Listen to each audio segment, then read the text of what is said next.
D minister ಲೆಟ್ರೇಡ್ನಲ್ಲಿ mains geology ಮಿನಿಸ್ಟ್ರಿಗೆ ನನಗೆ ಇಂತಿಷ್ಟು ಮೈಸೂರು ಮಿನರಲ್ಸ್ನಿಂದ ಅವೆಂಥವು 7 ಕಂಪ್ನಿಗಳವೆ. ಸುವಿ ಗ್ರಾನೆ ಇದು ಮಿನರಲ್ಸು, ವಿಕ್ಟ್ರಿ ಮಿನರಲ್ಸು, ಅವೆಂಥವು ಇಟ್ಕೊಂಡವ್ರೆ. ಆ 7 ಕಂಪ್ನಿಗಳಿಗೆ ಇವರ ಲೆಟ್ರೇಡ್ನಲ್ಲಿ ಮಂತ್ರಿಗಳ ಲೆಟ್ರೇಡು ನನಗೆ ಇಷ್ಟಿಷ್ಟು 50,000 ಮೆಟ್ರಿಕ್ ಟನ್ನು ಮಡ್ ಕೊಡಿ, ಮಿನರಲ್ಸ್ ಕೊಡಿ ಅಂತ ಹೇಳಿ ದೊಡ್ಡ ಇತಿಹಾಸ ಇದೆ. ಅವೆಲ್ಲ ಇನ್ನೂ ಹೊರಗೆ ಬಂದಿಲ್ಲ. ಅವೆಲ್ಲ ಅದು ಸಹ ಸಂತೋಷ್ ಹೆಗ್ಡೆ ಅವ್ರಿಗೂ ಸಿಗಲಿಲ್ಲ ರೆಕಾರ್ಡ್ಸ್. ಈ ವಿಚಾರದಲ್ಲೂ ನೀವೇನೇ ಲೆಟರ್ ಬರ್ಕೊಟ್ಟಿದ್ರಿ ಅಂತಿದೆ. SSVMಗೆ ಕೊಡಬೇಕು ಗುತ್ತಿಗೆ ಅಂತ ಹೇಳಿ ನೀವೇ ಬರ್ಕೊಟ್ರಿ ಅಂತಿದೆ. ನಿಮ್ಮ ಕೈ ಬರಹ ಒಂದೇ ನಿಮಿಷ ಇದೇನು ಸಾಯಿ ವೆಂಕಟೇಶ್ವರ ಇದೆಯಲ್ಲ ಅದರ ಬ್ಯಾಕ್ ಗ್ರೌಂಡ್ ಹೇಳ್ತೀನಿ. ಈಗ ಅವ್ರು ಅರ್ಜಿನೇ ಹಾಕಿಲ್ಲ ಅಂತ ಹೇಳ್ತಾರೆ. ಅಲ್ಲ ರೆಕಾರ್ಡಲ್ಲಿ ಇದೆ, ನಮ್ಮ ಹುಡುಗನ ಅದಕ್ಕೆ ತಂದಿರು ಅಂತ ಹೇಳಿದಿರಲಿಲ್ಲ. ಇಲ್ಲಿ ಚೌಗಲೆ ಅಂತ ಹೇಳಿ ಒಬ್ಬರು ಮೈನಿಂಗ್ ಮಾಡ್ತಾ ಇರ್ತಾರೆ. ಅವರು 800 ಎಕರೆನಲ್ಲಿ ಲೀಸ್ನ ಮೈನಿಂಗ್ ಏನು ತೊಗೊಂಡಿರ್ತಾರೆ. 2006ರಲ್ಲಿ ಸರೆಂಡರ್ ಮಾಡ್ತಾರೆ. ಚೌಗಲೆ ಕಂಪ್ನಿ ಸರೆಂಡರ್ ಮಾಡಿ 350 ಎಕರೆಗೆ ಮಾತ್ರ ಅರ್ಜಿ ಹಾಕೋತಾರೆ. ಇದು ಇರ್ತಕ್ಕಂಥದ್ದು. 2006 ಬಹುಶಃ ಮೇ ಏಪ್ರಿಲ್ನಲ್ಲಿ ಇರಬೇಕು. ಸುಮಾರು ಕೆಲವು ಕಂಪ್ನಿಗಳು ಅರ್ಜಿ ಹಾಕೊಂಡಿದ್ದಾರೆ. ಅದೇ ರೀತಿಯಲ್ಲಿ ಈ ಸಾಯಿ ವೆಂಕಟೇಶ್ವರದವರು ಅರ್ಜಿ ಹಾಕೊಂಡವ್ರೆ. ಆದರೆ ಸಾಯಿ ವೆಂಕಟೇಶ್ವರದವ್ರದ್ದು ಏನಿದೆ ಅರ್ಜಿ, ಅದರಲ್ಲಿ ಕೆಲವು ಫೇಕ್ ಡಾಕ್ಯುಮೆಂಟ್ಗಳು ಆಮೇಲೆ ಪ್ರೂವ್ ಆಗಿದೆ ನಂತರ. ಅಂದರೆ 2009-10ರಲ್ಲಿ ಕೋರ್ಟ್ಗಳನ್ನು ಯಾಮಾರಿಸಿದ್ದಾರೆ. ಹೈಕೋರ್ಟ್ನಲ್ಲಿ CJ ಮುಂದೆನೇ ಸುಳ್ಳು ದಾಖಲೆಗಳು ಕೊಟ್ಟು ಅವರಿಂದಲೂ ಆದೇಶಗಳಿಗೆ ತಗೊಂಡಿದ್ದಾರೆ. ಅದೆಲ್ಲ ಇದೆ ಅಲ್ಲಿ ಡಾಕ್ಯುಮೆಂಟ್. ಅವರೇ ಹೇಳ್ತಾರೆ 4 ತಿಂಗಳಲ್ಲಿ ಆ ಕಂಪನಿಗೆ ಇವತ್ತು ಮೈನಿಂಗ್ ಕೊಡಬೇಕು ಅಂತೇಳಿ ಆದೇಶಗಳಿದೆ. 2 ಆದೇಶ ಇದೆ. 2 CJಗಳು ಕೊಡ್ತಾರೆ. ಆಮೇಲೆ 2022 ರೀಸೆಂಟಾಗಿ ಅದು 2009 ಸರ್ಕಾರ ಆ ಒಂದು CJ ಅವರು ಕೊಟ್ಟಿರ್ತಕ್ಕಂಥ ಆದೇಶದ ಮೇರೆಗೆ ರಿವ್ಯೂ ಪಿಟಿಷನ್ ಹಾಕಿರ್ತಾರೆ. ಅದು 2022 ಜಡ್ಜ್ಮೆಂಟ್ ಬಂದಿದೆ. ಅದು ಫೇಕ್ ಡಾಕ್ಯುಮೆಂಟ್ ಇದೆ, ರದ್ದು ಮಾಡಬೇಕು. ಆಮೇಲೆ ಸರ್ಕಾರ ರಿವ್ಯೂ ಪಿಟಿಷನ್ ಏನು ಹೇಳ್ತಾರೆ, 2009ರಲ್ಲಿ ನಾವು ಇನ್ನೂ ಪೊಸೆಷನ್ ಕೊಟ್ಟಿಲ್ಲ, ಒಂದು ಮೈನಿಂಗ್ನ ಸಾಯಿ ವೆಂಕಟೇಶ್ವರಗೆ ನಾವು ಸರ್ಕಾರದಿಂದ ಅಲಾಟ್ಮೆಂಟೇ ಮಾಡಿಲ್ಲ ಅಂತೇಳಿ ಹೈಕೋರ್ಟ್ ಮುಂದೆ ಹಾಕೊಂಡಿದ್ದಾರೆ ಅರ್ಜಿ. 2009ರಲ್ಲಿ ಕುಮಾರಸ್ವಾಮಿ ಏನೋ ಕೊಟ್ಟೆ ಆಗೋಯ್ತು 220 ಎಕರೆ ಅಂತ ಹೇಳ್ತಿದಾರಲ್ಲ. ಇಲ್ಲಿ ಅಧಿಕಾರಿಗಳ ಮಟ್ಟದಲ್ಲಿ ಏನು ರೆಕಾರ್ಡ್ ಬಿಲ್ಡಪ್ ಆಗಿ ಬರುತ್ತೆ. ನಂದು ಏನು ಹೇಳ್ತೀನಿ, ನೀವೇನು ಪ್ರಶ್ನೆ ಮಾಡಿದ್ರಿ, 16ನೇ ಖಂಡಿಕೆ ಆ ಒಂದು ರೆಕಾರ್ಡು ತರಿಸಿಟ್ಟಿನೆಲ್ಲ ಇಟ್ಕೊಂಡಿದ್ದೀನಿ. ಆ 16ನೇ ಖಂಡಿಕೆನಲ್ಲಿ ಈ ಗ್ರ್ಯಾಂಟ್ ಬಗ್ಗೆ ಮೇಲ್ಗಡೆ 3 ಲೈನು ಪ್ರಿಂಟೆಡ್ ಇದೆ, ಟೈಪ್ ಮಾಡಿರ್ತಕ್ಕಂಥದ್ದು ಪದಗಳು. ತಳಗಡೆ ಕೈನಲ್ಲಿ ಇದು granted the order for following ಅಂತ ಹೇಳಿ ಸಾಯಿ ವೆಂಕಟೇಶ್ವರ ಮೆಸ್ಸರ್ಸ್ ಸಾಯಿ ವೆಂಕಟೇಶ್ವರ ಅಂತ ಇಂಗ್ಲೀಷ್ನಲ್ಲಿ ಬರೆದಿರ್ತಕ್ಕಂಥದ್ದು ಕೈಲಿ ಹ್ಯಾಂಡ್ ರೈಟಿಂಗ್. ನಾನು ಇವತ್ತು ಅದನ್ನೇ ಹೇಳಿದೆ. ಆ ಹ್ಯಾಂಡ್ ರೈಟಿಂಗ್ ಏನಿದೆ ಅವ್ರಿಗೆ ಅಲಾಟ್ ಮಾಡಿರ್ತಕ್ಕಂಥದ್ದು ನಾನು ಮಾಡಿದ್ದೀನಿ ಅನ್ನೋದು ಇಂಟರ್ನ್ಯಾಷನಲ್ ಮಟ್ಟದಲ್ಲಿ ಪಾಪ ಈಗೇನೋ ಇವತ್ತು ಪರಮೇಶ್ವರ್ ಹೇಳ್ಕೊಂಡವ್ರೆ, ನಮ್ಮಲ್ಲೇ ಈಗ ಭಾಳ ಅಡ್ವಾನ್ಸ್ ಟೆಕ್ನಾಲಜಿ ತಂದುಬಿಟ್ಟಿದ್ದೀವಿ, ಸತ್ಯಾಂಶ ಎಲ್ಲ ಹೊರಗೆ ಬಂದುಬಿಡುತ್ತೆ ಅಂತ. ಏನು ಅಡ್ವಾನ್ಸ್ ಟೆಕ್ನಾಲಜಿನ ವೈಟ್ನರ್ ಯೂಸ್ ಮಾಡ್ತಿದ್ದಾರೆ ಅದು ವೈಟ್ನರ್ ಯಾಕೆ ಯೂಸ್ ಮಾಡ್ತಾರೆ? ಪಾಪ ಮುಖ್ಯಮಂತ್ರಿಗಳು ಹೇಳಿದ್ದಾರೆ, ನನ್ನ ಮೇಲೆ ಯಾವುದೇ ರೀತಿಯ ಬ್ಲ್ಯಾಕ್ ಮಾರ್ಕ್ ಇಲ್ಲ, ಕಪ್ ಚುಕ್ಕಿ ಇಲ್ಲ ಅಂತ.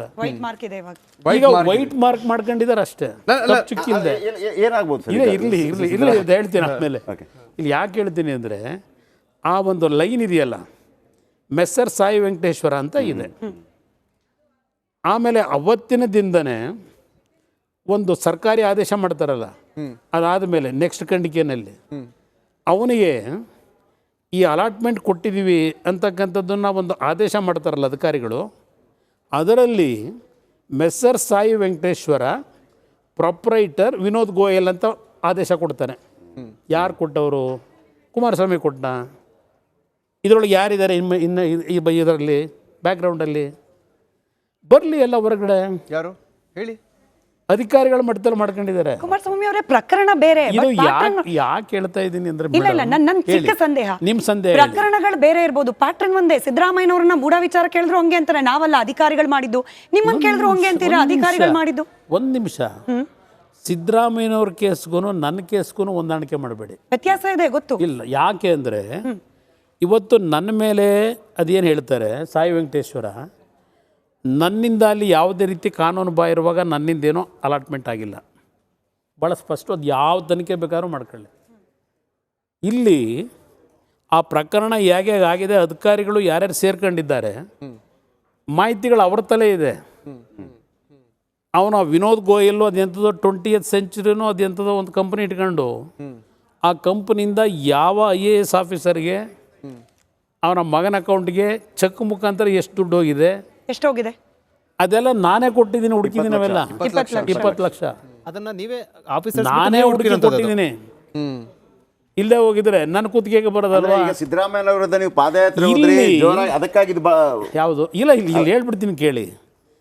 ಸಿದ್ದರಾಮಯ್ಯನವ್ರ ವಿರುದ್ಧ ಪಾದಯಾತ್ರೆ ಮಾಡಬೇಕು ಅನ್ನೋದು ನಮ್ಮ BJP ತೀರ್ಮಾನ ನಿಮ್ಮನ್ನ ಈ ತರ ಇಲ್ಲ ಇಲ್ಲ. ಈ ಪಾದಯಾತ್ರೆಗೆ ಮುಂಚೆನೆ ಸಿದ್ದರಾಮಯ್ಯನವರು ನವಂಬರ್ ತಿಂಗಳು 2023, ನಾನಿನ್ನೂ ಚುನಾವಣೆಗೂ ಹೋಗಿರಲಿಲ್ಲ, MLA ನಾನು.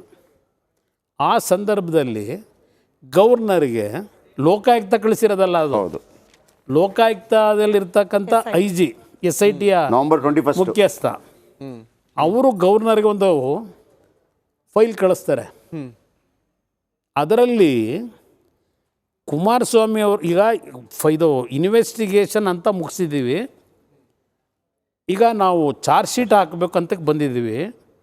ಚಾರ್ಜ್ ಶೀಟ್ ಹಾಕಲಿಕ್ಕೆ ಪ್ರಾಸಿಕ್ಯೂಷನ್ಗೆ ಅನುಮತಿ ಕೊಡಿ ಕುಮಾರಸ್ವಾಮಿಯವ್ರ ವಿರುದ್ಧ ಹಾಕಲಿಕ್ಕೆ ಅಂತೇಳಿ ಗವರ್ನರ್ ಮುಂದೆ ನವಂಬರ್ ತಿಂಗಳಲ್ಲಿ ಕೊಟ್ಟಿದ್ದಾರೆ 2023ರಲ್ಲಿ. ಈ ಕೆಲವು ಮಾಹಿತಿಗಳು ಈಗೇನು ಬರ್ತಿದೆ, ಇದು ನಡೆದಿರೋದು. ಅದು ಯಾತಿಗೆ ಕೊಟ್ಟರು? ಇಲ್ಲಿ ಪ್ರಶ್ನೆ, ಕುಮಾರಸ್ವಾಮಿ ಹೊಡೆತ ತಡೆಯೋಕ್ಕಾಗಲಿಲ್ಲ ಅವರಿಗೆ. ನಾನೇನು ಪ್ರತಿನಿತ್ಯ ಅಟ್ಯಾಕ್ ಮಾಡ್ತಾ ಇದ್ದೆ ಸರ್ಕಾರದ ಬಗ್ಗೆ. ಆ ಅಪ್ಪಯ್ಯನ ಕತೆ ಯಾವುದೋ ಒಂದು ಸಲ ಬಂತಲ್ಲ TV ಗಳಲ್ಲಿ, ಅಪ್ಪಯ್ಯ ಅಲ್ಲಲ್ಲ ನಾನು 5 ಕೊಟ್ಟಿರೋದು 6 ಕೊಟ್ಟಿಲ್ಲ ಅಂತೇಳಿ, ಆಮೇಲೆ ಅದಿಂತು CSR ಫಂಡು ಇದೆಲ್ಲ ಹೇಳ್ಕೊಂಡು ಅದೊಂದು ಯಾವ ರೀತಿ ದಾಖಲೆಗಳನ್ನು ಸೃಷ್ಟಿ ಮಾಡೋದ್ರಲ್ಲಿ ಎಕ್ಸ್ಪರ್ಟ್ ಇದ್ದಾರೆ. ನಾವೆಲ್ಲ ಮಾಡೋದು, ಸಿದ್ದರಾಮಯ್ಯನವರು ಭಾಳ ಎಕ್ಸ್ಪರ್ಟ್ ಇದ್ದಾರೆ, ಅವರ ಬೆಂಬಲಿಗರು ಎಲ್ಲ. ಅದೆಲ್ಲ ಇರಲಿ. ಇಲ್ಲಿ ಅದು ಯಾವಾಗ ಇವೆಲ್ಲ ಈ ರೀತಿ ಇರುಸುಮುರುಸಾಯಿತು, ಆಗ ಕಳಿಸಿದ್ರು ಗವರ್ನರ್ಗೆ ಅಲ್ವೇ.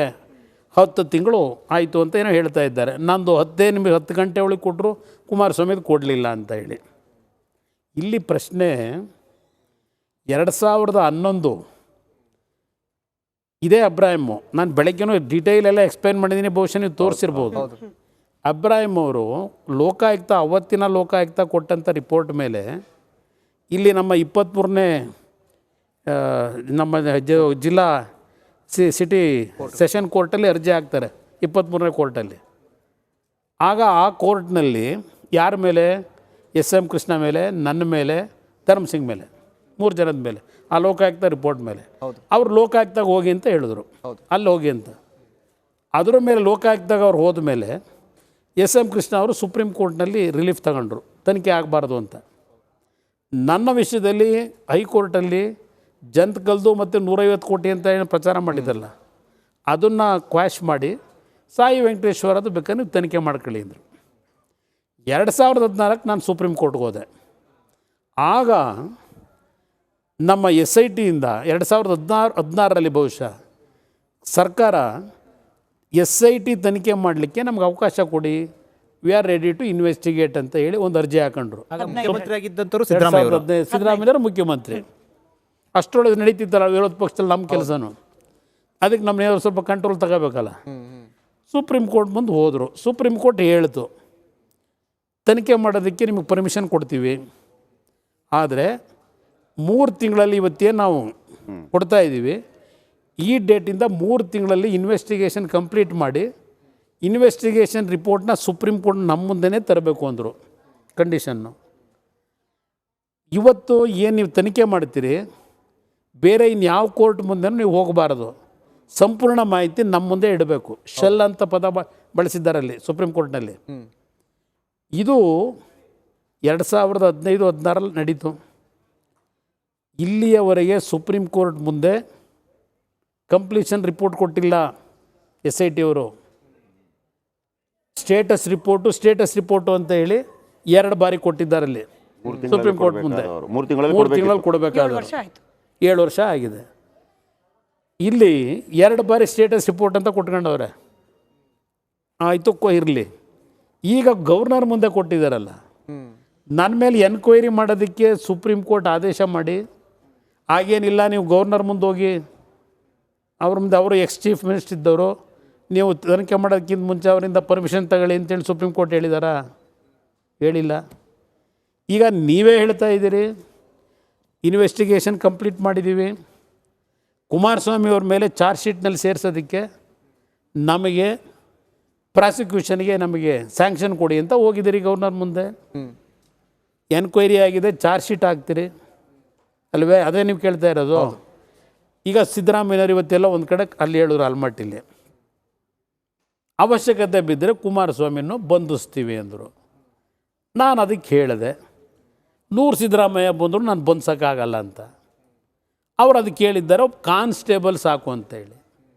ಒಪ್ಕೊತೀನಿ, ಕಾನ್ಸ್ಟೇಬಲ್ಲೇ ಬಂದು ಅರೆಸ್ಟ್ ಮಾಡಿ ಸಿದ್ದರಾಮಯ್ಯ ಬರೋಕ್ಕಾಗುತ್ತಾ?